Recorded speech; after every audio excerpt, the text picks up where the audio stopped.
Distinguished Service Stars, Gold Cross Medal, Gawad sa Kaunlaran, Bronze Cross, Wounded Personnel's Medals, Military Merit Medals, Campaign Medals. Ilan lang yan sa mga awards na natanggap ni retired Major General Vito Salvaña Palparan Jr. Ngunit taong 2011 ay inaresto ito at sinampahan ng kasong kidnapping at serious illegal detention. At matapos na dumaan sa mahabang proseso ng paglilitis ay nahatulang guilty at pinatawan ng parusang reklusyon perpetua. Samahan niyo po akong balikan ang kwento ni retired Major General Vito Salvaña Palparan Jr. alias The Butcher o ang Berdugo na minsan kinatakutan ng mga komunista. Paano ang isang tinaguriang bayani at isa sa mga naging magaling na general ng ating sandatahang lakas ay nahatulan ng reklusyon perpetua at kasalukuyang nasa loob ng New Bilibid Prison? Sino ba si retired Major General Vito Salvaña Palparan Jr.? Bago ko po simulan ang ating story, sa mga bago po sa channel ko, please hit the subscribe button at pakipindot na rin po ang ating notification bell para ma-notify kayo sa mga bago nating upload na videos. Si retired Major General Vito Salvaña Palparan Jr. ay pinanganak noong September 11, 1950 sa Cagayan de Oro, Misamis Oriental. Nagtapos siya ng kursong Business Administration sa University of the East sa Manila noong 1971 at nakakuha ng Master's Degree in Management sa Philippines Christian University noong 1994. At Master's Degree in National Security Administration sa National Defense College of the Philippines noong 1999. Nagsimula siyang maglingkod sa Armed Forces of the Philippines noong 1973 bilang isang lieutenant, kung saan ay nadistino siya sa Basilan at Sulu ng 8 taon. Noong January 1974 ay na-assign siya sa kanyang kauna-unahang combat duty sa isla ng Siasi sa Sulu, kung saan ay pinamunuan niya ang 24th Infantry Battalion. Ang kanyang kauna-unahang encounter ay sa Indanan, Sulu, nang atakihin ng mga MNLF fighters ang 24th Infantry Battalion matapos na masunog ang Hulu-Sulu noong February 1974, kung saan niya nakuha ang kanyang kauna-unahang combat medal. Muntik na din siyang madismiss sa serbisyo nang pangunahan niya ang 12 sundalo ng 24th Battalion na tinawag nilang Wildcat na nakasagupa ng Marine soldiers. Ito ang isa sa tinagurian na pinakamalaking misencounter ng AFP units na nangyari sa pier ng Zamboanga City noong August 1974. Habang hinahabol ng grupo ang pangkat ni Usman Sali na siyang pumatay kay Brigade General Chudolfo Bautista. Nakabakbakan din nila ang grupo ng 150 na mga rebelde sa Mount Sinumaan sa Paticol, Sulu noong February 24, 1978, kung saan ay nalagasan siya ng 13 mga tao at ang iba ay nasugatan sa maghapong labanan.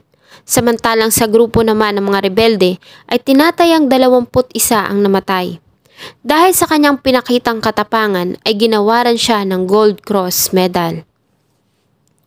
May 2001 hanggang April 2003 ay nadistino siya sa probinsya ng Mindoro at Romblon bilang commander ng 204th Brigade.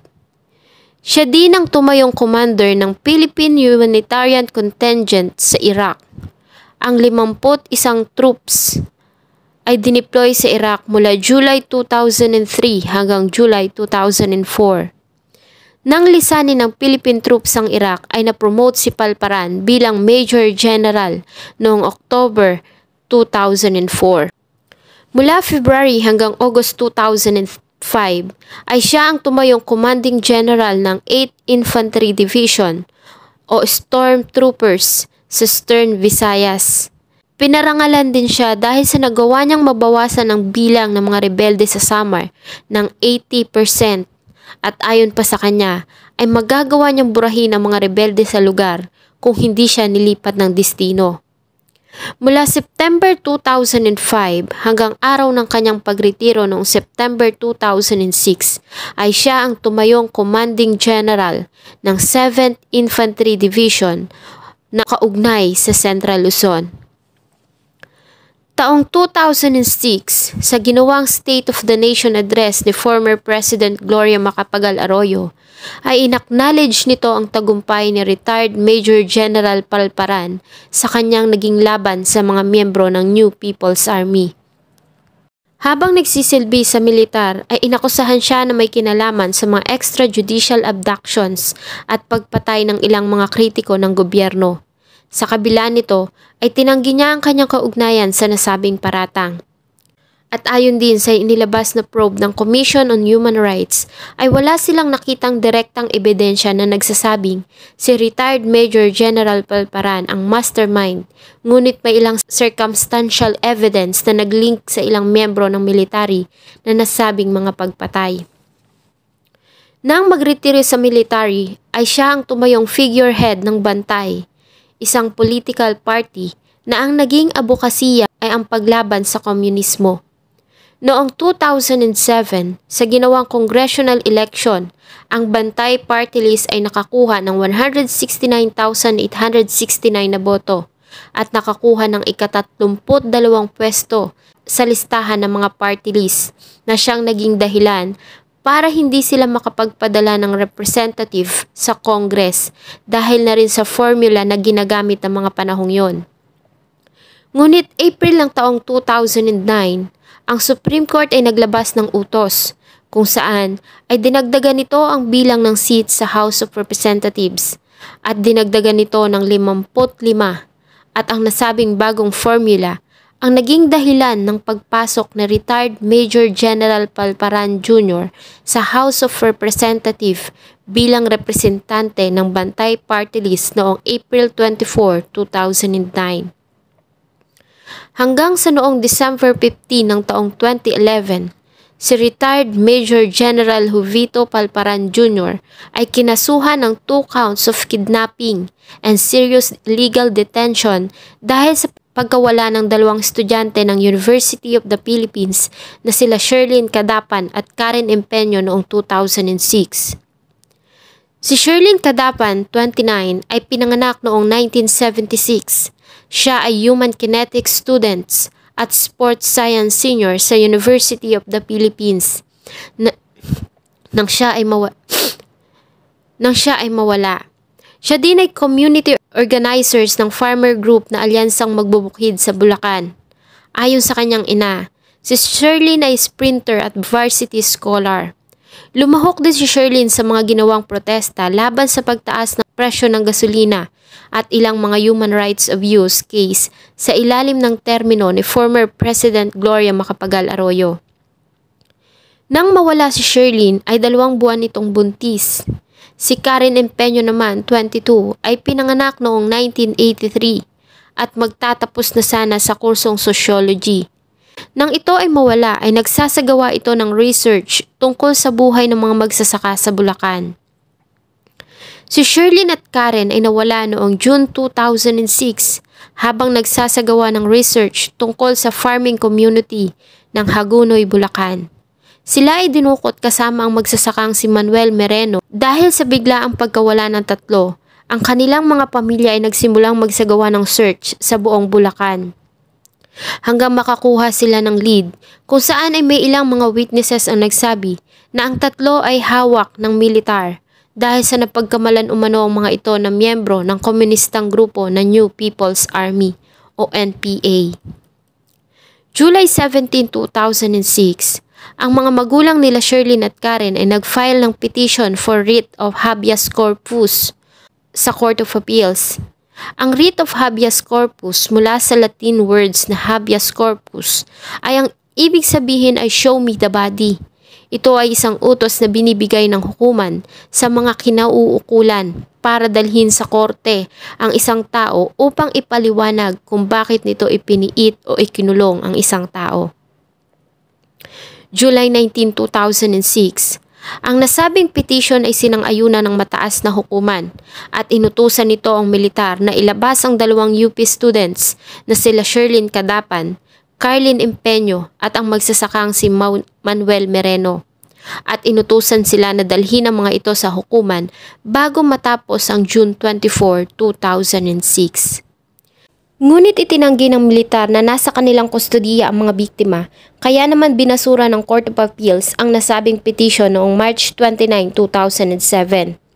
Pero hindi nawala ng pag-asa ang mga magulang ng mga nawawalang biktima at noong October 24, 2007 ay muli silang nag-file ng petition sa Court of Appeals. This time ay nag-file sila ng petition for writ of amparo. Ito ay ang nagsisilbing proteksyon sa karapatan ng isang tao sang-ayon sa saligang batas ng ating bansa at ang nasabing petition ay inaprubahan ng Court of Appeals. November 12, 2007, ang isa sa mga eyewitness na si Raymond Manalo ay nag-submit ng kanyang affidavit sa Court of Appeals at sa kanyang ginawang affidavit ay sinalaysay niya ang detalye sa sinapit ng dalawang biktima. Ayon sa kanya, ay si retired Major General Jovito Salvania Palparan Jr. mismo ang nagpahirap kay Sherlyn Cadapan. Ilang beses nitong sinuntok ang bibig, dibdib at tiyan ng dalaga hanggang sa sumuka ito ng dugo. Hinampas din umano nito ang biktima ng kahoy at pinipilit silang pinapaamin na sila ay mga komunista. Ngunit paulit-ulit lang umanong sinasabi ni Sherlyn Cadapan na gusto niya nang umuwi sa kanyang mga magulang. Ayon din kay Raymond Manalo ay nakita niya ang ilang miyembro ng militar na nagnakaw sa ilang mga villagers at nang barili ng mga ito ang isang farmer na nakasakay sa kalabaw at pagkatapos ay sinunog nila ang katawan nito matapos na buhusan ng gasolina. Ayon din sa kanya ay nakita niya si Sherlyn Cadapan noong April 2007 na nakahiga sa isang upuan na walang saplot. Ang kanyang mga kamay at paa ay nakagapos habang pinapalo ng kahoy, kinokuryente at pagkatapos ay nilulunod sa tubig ang kalahati ng kanyang katawan. Sinabi din niya na nakita niyang hinila ng ilang miyembro ng sundalo si Karen palabas ng kanyang kulungan. Hinubaran nila ito at tinali ang mga braso at paa bago nila ito pinaghahampas. Binuhusan ng tubig, pinaso ng sigarilyo at ginahasa.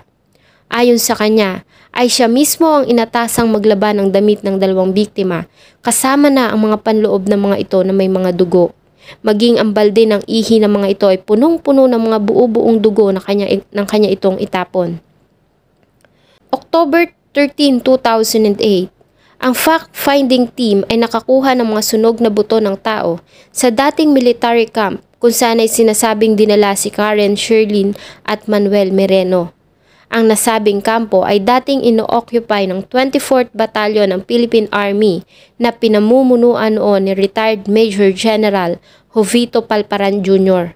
Ang nasabing mga sunog na buto at iba pang mga ebidensya ay tumugma sa ginawang salaysay ng star witness na si Raymond Manalo. May 4, 2011, ang ina ni Sherlyn at Karen ay nag-file ng charges laban kay retired Major General Palparan Jr. at ilang ranking military official sa Department of Justice. Ang nasabing mga kaso ay kinabibilangan ng panggagahasa, serious physical injuries, arbitrary detention, maltreatment of prisoners, grave threats, grave coercion, at violation of Republic Act 7438 o batas na nagbibigay ng karapatan sa isang taong inaresto na ikinulong sa ilalim ng custodial investigation.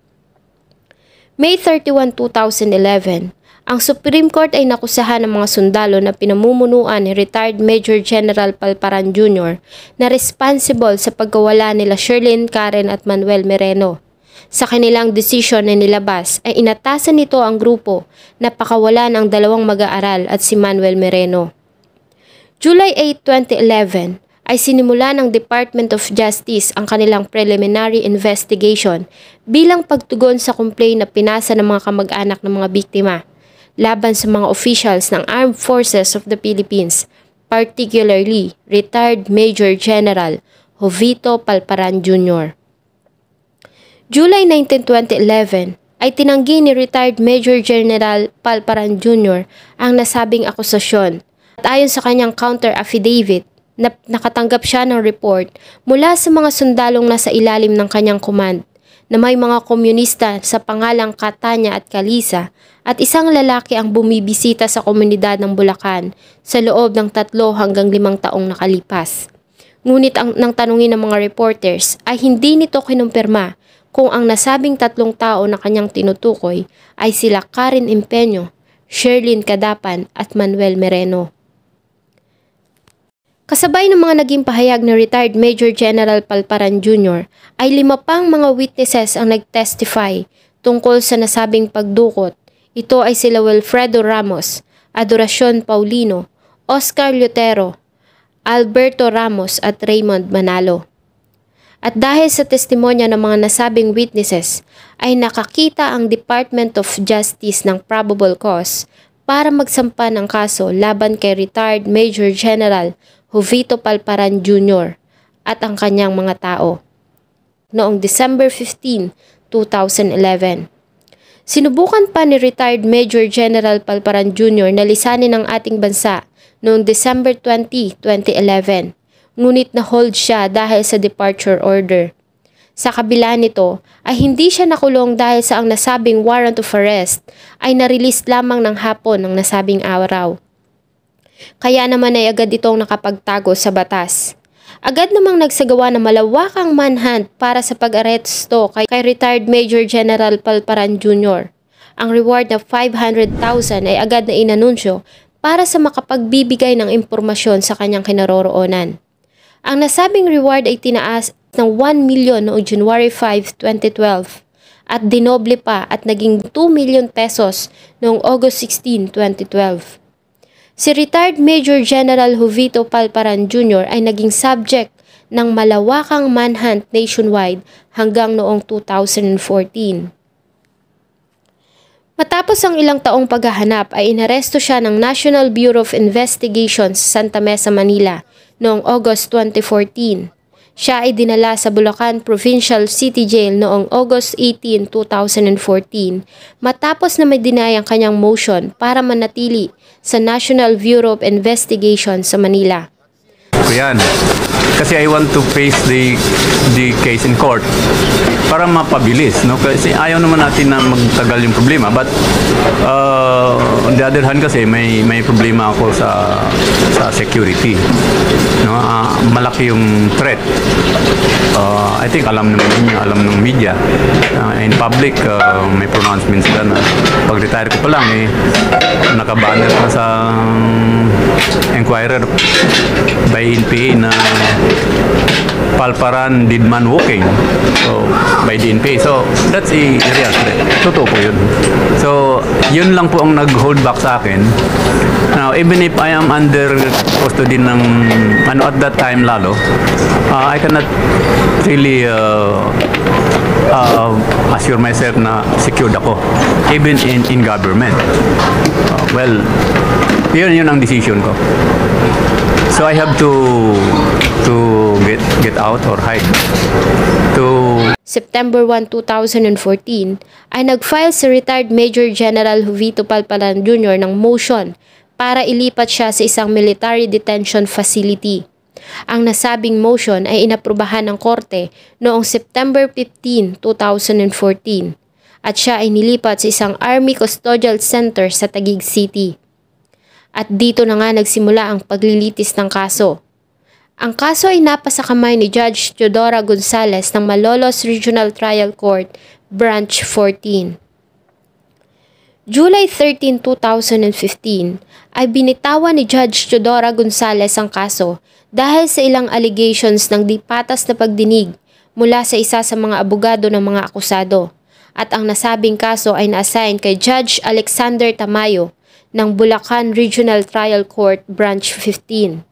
Ngunit ang nasabing mga pagdinig ay na-delay ng ilang buwan dahil sa si Judge Alexander Tamayo ay naka-leave. October 2015, sa ginawang testimonya ni retired Major General Palparan Jr. sa pagdinig ng kanyang motion for bail, ay sinabi nito na ang paglinis sa villages na pinamumugaran ng mga rebelde ay bahagi ng counter-insurgency program At nang tanungin kung ibig bang sabihin nito na ang nasabing infestation ay dapat na mawala, ay sinagot niya ng oo. I have no regret of what I have done because what I did was for the good of the people. Diba? Why should I regret? Diba?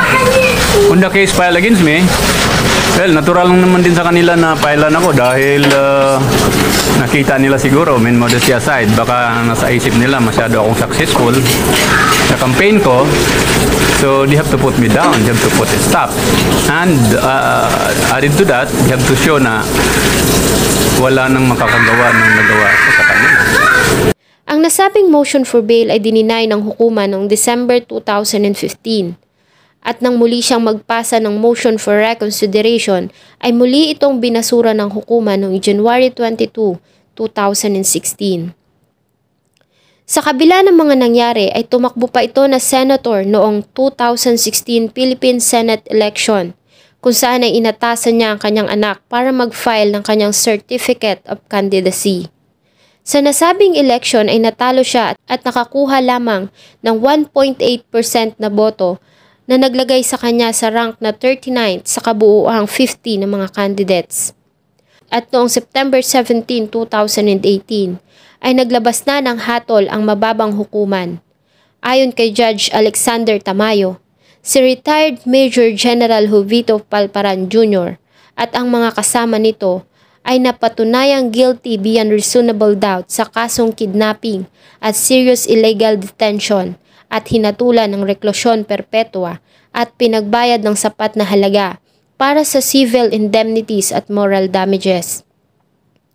Si retired Major General Palparan Jr. ay nagpasa ng apela laban sa naging conviction, ngunit ito ay binasura ng Malolos City Regional Trial Court Branch 15 noong November 15, 2018 dahil sa nabigo umano ito na magpresenta ng bagong argumento para kumbinsihin ang hukuman na baguhin ang nasabing desisyon. May 31, 2022 ay inaprubahan ng mataas na hukuman ang hatol ng mababang hukuman at mula sa hatol na reklusyon perpetua ay itinaas ito na reklusyon perpetua without eligibility for parole at inuutos na ang paglipat dito sa New Bilibid Prison. Sa kabila nito ay nahahati pa rin ang opinyon ng tao tungkol sa kaso ni retired Major General Jovito Palparan Jr. Marami pa rin sa kanyang mga taga-suporta ang humahanga at tinuturing pa rin siya na bayani ng ating bayan dahil sa ginawa niyang serbisyo at paglilingkod sa ating sandatahang lakas. Pag pumunta ko sa isang lugar, yung kasama nila at mga nakarinig na parating ako, natatakot. Easier ngayon yung aking clearing of towns, barangays and towns kasi wala na, halos kunti na lang yung resistance. Sana po ay nagustuhan nyo ang isa na namang nakakapanlumong kwento na akin pong ibinahagi. Marami pong salamat sa inyong patuloy na pagtangkilik sa atin pong mga videos. Huwag nyo pong kalimutang mag-iwan ng inyong saloobin at suggestion sa atin pong comment section. Thank you so much po and see you on my next video.